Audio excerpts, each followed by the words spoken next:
Alright, so first up, we're going to start off with an older coin here. It's an 1893 S Mint mark Morgan dollar. Now, if you find one of these coins, I'm telling you, really, no matter the condition of the coin, these coins are going to be super valuable because they only produced 100,000 of these coins. Now, that sounds like a lot, but today's world, they produce billions and billions of coins every single year. So, if you ever come across a coin collection, buying a coin collection from somebody, an 1893S, super valuable coin.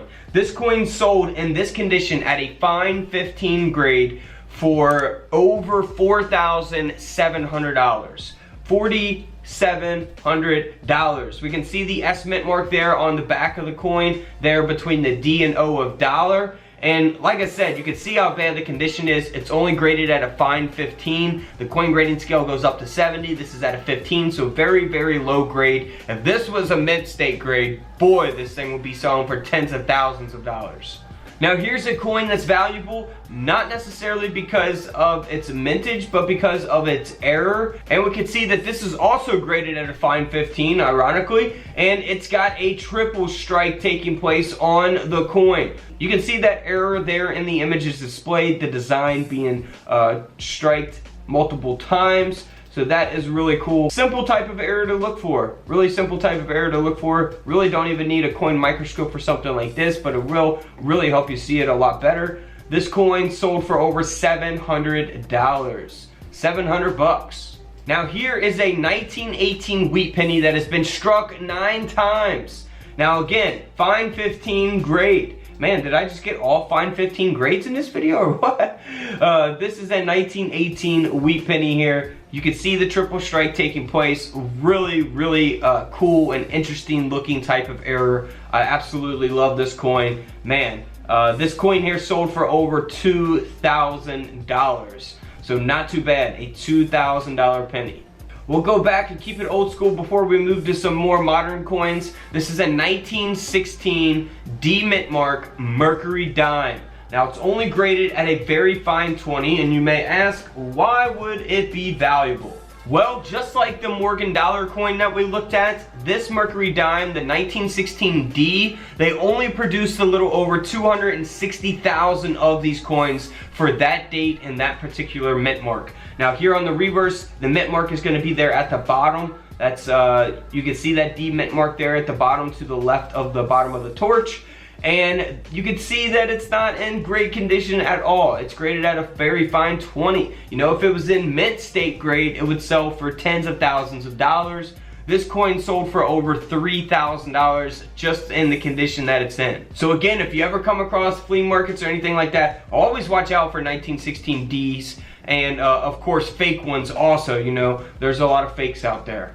Now for the 1921 Walking Liberty silver $half coin, this is the 1921 D Mint mark. Again, we have the grade of a fine 15, and this is the same type of story here. The 1921 D $half, they only produced a little over 200,000 of these coins, so it's a super rare coin. No matter what condition the coin is in, if you even find it in worse condition than this, it's probably still going to sell for a couple $100 at least. This coin here sold for over $700 as a fine 15 grade. Now the famous 1922, you can see that this penny is very worn down, and it's got a strong reverse. Now if you're not familiar with the 1922 penny and strong reverse versus weak reverse, no D's versus D's, definitely you have to watch my 1922 penny video. That way you understand exactly everything about that penny, because there's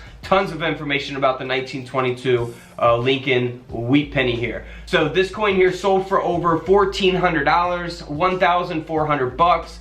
Because of its rarity, and it doesn't really matter the condition. Condition always matters, but in this case we're looking at bad condition coins that can still sell for some good money. So it doesn't really matter that this coin's in bad condition. It's still sold for over $1,400, and like I always say, if it was in better condition, it's going to sell for more. Now for the 1939 Jefferson nickel. Now seriously, I found tons of 1939 Jefferson nickels in coin rolls from the bank. Found them on the live streams, off the live streams. Common coin, not, you know, it's not super rare of anything, but this coin does have a double die reverse. The lettering on the reverse of the coin is doubled, and it's only graded at a very fine 35.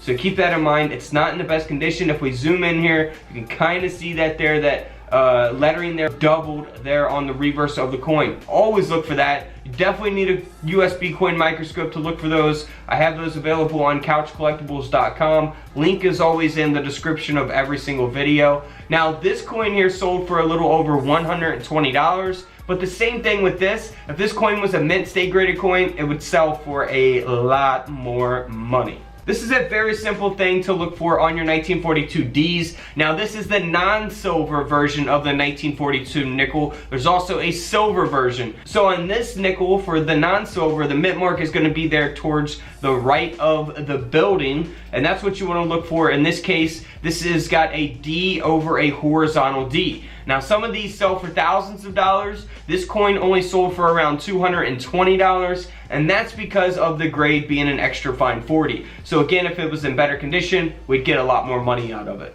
Alright, the famous 1942 over the 1941, and it's the D mint mark. It's only graded at a fine 12, so very, very low grade in comparison to mint state coins that we typically look at sometimes. Now, this coin has got a 2 over a 1. Here's a photo showing you the example of what that actually looks like. There's a 1 literally underneath the date 1942. It'd be right there directly underneath the 2.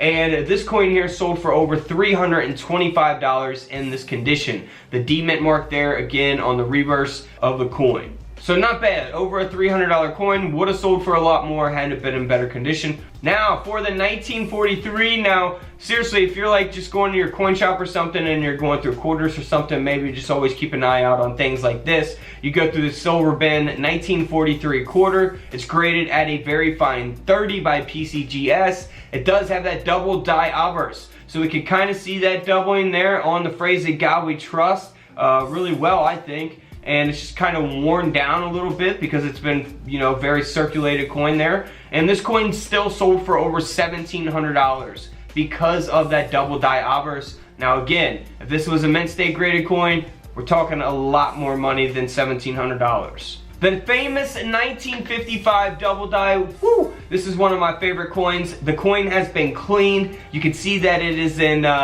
very, you know, not so great condition. Graded at an extra fine 45, and you can clearly see that doubling there on the lettering on the coin as well as the date. So very, very noticeable doubling. Really don't even need a coin microscope to see that doubling. And this coin sold for over $1,000 as is. It's crazy. Someone will pay $1,000 just to have that 1955 double die, really no matter what the condition it's in.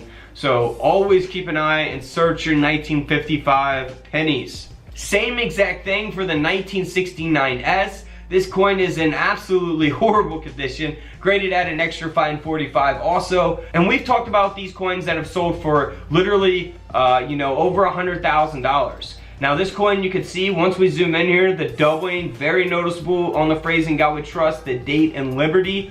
So you can see the condition of the coin. The coin still sold for over $7,000 like this. It's crazy, ain't it? $7,000. So always be on the lookout for the 1969s. I'm about to go through tons of different rolls actually right now and separate all these pennies by dates. I got these from the bank. You can go to the bank, get a box for 25 bucks. Search through them all, separate the dates, and then put them underneath your coin microscope and try to find these different types of errors. That's what I love to do. It's really, really fun.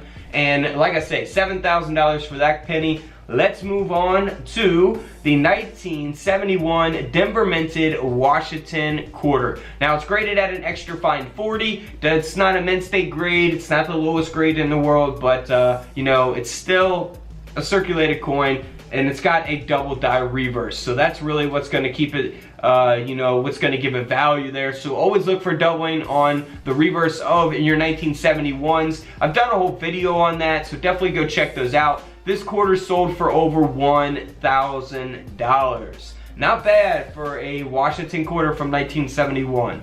Now here is a very cool coin as well. This is graded by PCGS at a fine 15. I guess I did stick with that fine 15 as I was looking through these coin pictures. This is an 1888 Indian head penny, but it's got the 8 over the 7. So there's a lot of dates over dates in the Indian head pennies, and different types of errors on the Indian head pennies as well. We talk about that in the Indian head penny videos here on the channel. You can just click on the channel below this video and watch all the other videos on the channel, or check those out, scroll through them. Whatever, you know, coin videos you like to watch the best, we got them on there. So this coin here sold for over $5,000 because of that 8 over the 7 date. So again, a better condition, it's gonna sell for even more money. Alright guys, don't forget to subscribe in the middle, check out the videos to the left of me, and until tomorrow, I will see you all in the comment section below. This is Couch Collectibles, and this is where I